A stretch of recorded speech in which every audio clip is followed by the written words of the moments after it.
Right, Mad Steve here at Hard Rock Hell 2014. I'm joined by Damon and John from Big Elf. Good evening, gents. How are you? Yeah, I just drank. Well, there's nothing wrong with just drinking. Yeah, Nothing wrong with that at all. Exactly. I've played those cruises many times before, but Yeah. that one I was a drinker. Just drinking. Yeah. So, I think the metal cruises do a little bit better because I think they drink a little more than the progressive folk. So yeah. so you're in the UK for a couple more dates this month as well. I think Yeah, you're we got in... doing Glasgow, Wolverhampton, and the Garage in London. And then you're off to lovely Sweden. Off to Sweden. Home away from home. Home away from home. Yeah. Sweden's a nice country. I'd love to go there one day. I've just never Never got the money been to that go close? There. No. Yeah, it's a fantastic place. England's a fantastic place. We had back on the Hex album 2 albums ago, we had a Swedish manager, Swedish label, and a Swedish agent, plus 2 members of the band were in Helsinki, Finland, so they were Finnish. So we had a pretty big Scandinavian presence at that time. So it is a little bit like another home for us because we've done a lot of work there, recorded an album there. Okay. Yeah, it was cool. So going back for some proper dates, 6 or 7 shows, so it's good. It's nice. I think we hold the record for the most shows by an American band in Sweden. I think we did 23 dates on a tour once, just in Sweden. 23 just in Sweden. Yep. Yeah. The only trouble with Sweden is it's a bit cold. Yeah. A lot of good-looking people, though. No comment, just in case my wife sees this. You're a good man. You're a good man. So you brought an album out in May. Yeah. I'm trying to remember the name. I've totally slipped it. It's called The Shitty Beatles.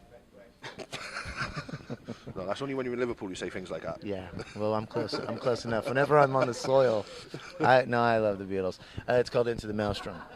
Into the Maelstrom. Into Satan's Grotto's Maelstrom. So how's that album sales and that been going? Been going good or? I don't check them. I guess in this economy of the way rock and roll is, it's not really about I guess the music just finds its way into people's hands these days. If you're lucky enough to get a BMW commercial or Iron Man 3 soundtrack or something, yeah, you're in there. But for us, it's just getting the music out to the fans live. I think everything in music has turned into a little bit of a branding situation. You have to just look after your brand and just get it out there, regardless of what that is. Your fucking merch, whatever it is. So it's definitely less about rock and roll, which sucks. But you do what you do, and you put records out, and sometimes a song or two clicks in some fashion, some, you know what I mean, some at some level on some protocol. But I guess it's doing okay. Have you ever gone down the route of crowdfunding, like Pledge Music or something like so many big bands have done recently? Korn springs to mind. Yeah. Queensryche have got one on there at the moment. Yeah, I think it's pretty easy for a band who has a huge following to do a crowdfunding or Kickstarter campaign.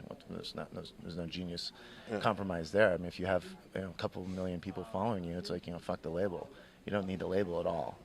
If you have a way to get your music out to your fans, and all they got to do is basically buy it from you. Of course, it's just bands cutting out the middle person. I think Prince was trying to do that like 20 years ago, and everybody thought he was a fucking madman. But he's actually a genius. So for us, it's a little difficult because we're in that middle spot as a kind of struggling middle level band. It's starting to sound a little bit like Almost Famous with Sweetwater. It's a mid-level band about to break the.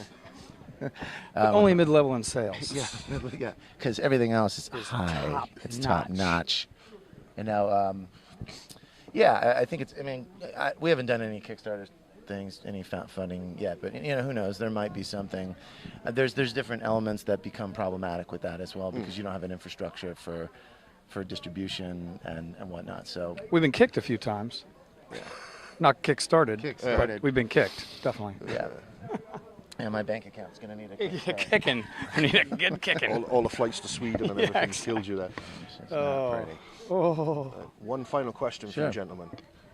Your album record collection is in a fire. You can only save one album. What album would it be, and what is the reason why? Easy. What do you got? I'll let you go first. Farewell to Kings. Rush, Farewell to Kings. I used to walk around with that album in a Les Paul and just that was me. Yeah, I'm going to go Beatles' White Album. Okay. Yeah. That's a bit Interesting. What's your reasoning behind it? Because it's one of the best records ever made, and it's actually a double record. And it's two got for the price of one. Yeah, I got a brain up in there. It fits inside the hat. Higher, the cranium is higher. Great success. Very nice. The cranium of the rock cranium. yeah, no. I feel that that has just. I used to listen to that when I was a teenager, and there's so many moods on it. And Paul McCartney's like, taking the Helter Skelter. It's just some hard rock, cool things, and certainly some of their best material. I mean, that's a really hard question. Another first thing that came to mind would be in the Court of the Crimson King, King Crimson, maybe Black Sabbath, Paranoid. That's a hard question. But first things first, more music, In the Fire, White Album, Charles Manson. You get the whole.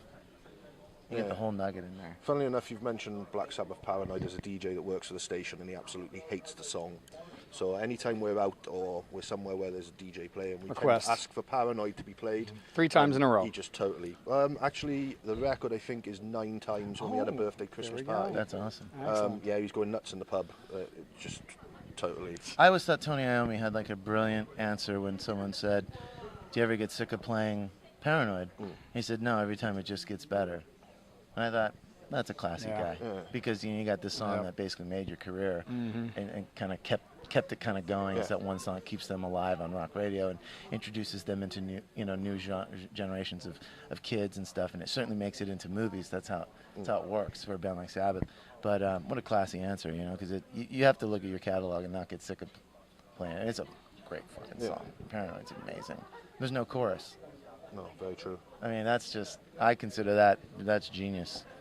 You got a song that has no chorus, it gets played on the radio. Amazing. Well, gentlemen, thank you very much for joining Fantastic. me today. Hope Thanks you for have a having brilliant us. set. We will. Cheers. And, Thank good you. luck on the tour coming up. Excellent. Thank you, man. Get out of the grotto.